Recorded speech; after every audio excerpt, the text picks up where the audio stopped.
இல்லாம திமுக தங்களோட வழக்கமான பாணியில இந்த மொட்டை தலைக்கும் முழங்காலுக்கும் முடிச்சு போடுற வேலையை திரும்பியும் பண்றாங்க. அதை எடுத்துட்டு நீங்க மழை வெள்ளத்தோட வெள்ள நிவாரணத்தோட எப்படி முடிச்சு போடுறீங்க? மழை வெள்ளத்துக்கு தமிழகத்திற்கு கிடைக்கக்கூடிய நிதி என்பது அந்த அதிகாரிகள் குழு ஆய்வுக்கு பின்பாக நிச்சயமாக நமக்கு கிடைக்கும்.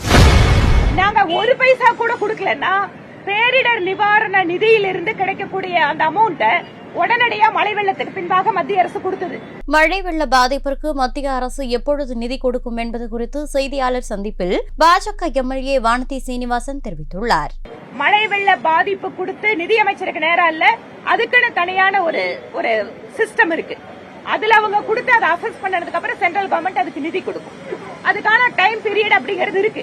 ஏனென்றால் பல்வேறு நிலைகளில அதிகாரிகள் குழு இங்க வந்து ஆய்வு பண்ணிருக்காங்க. இவங்களும் இங்கிருந்து டாக்குமெண்ட் கொடுத்திருக்காங்க. என்ன பாதிப்புக்கு என்ன தமிழகத்திற்கு நிதி கிடைக்குமோ அது வந்து யாராலையும் நிறுத்த முடியாது. அது வந்து கட்டாயம் கிடைக்கும். நாங்க ஒரு பைசா கூட கொடுக்கலன்னா பேரிடர் நிவாரண நிதியிலிருந்து கிடைக்கக்கூடிய அந்த அமௌண்ட உடனடியா மழை வெள்ளத்துக்கு பின்பாக மத்திய அரசு கொடுத்தது. அப்ப அது பைசா கணக்குல சேராதா? மூன்றாவது, சாதுரியம் இருந்தால் சாதித்துக் கொள்ளலாம் அப்படின்னு அவங்க சொன்னது எதுக்காக? சம்பந்தமே இல்லாம திமுக தங்களோட வழக்கமான பாணியில இந்த மொட்டை தலைக்கும் முழங்காலுக்கும் முடிச்சு போடுற வேலையை திரும்பியும் பண்றாங்க. அவங்க சொன்னது எதுக்காக?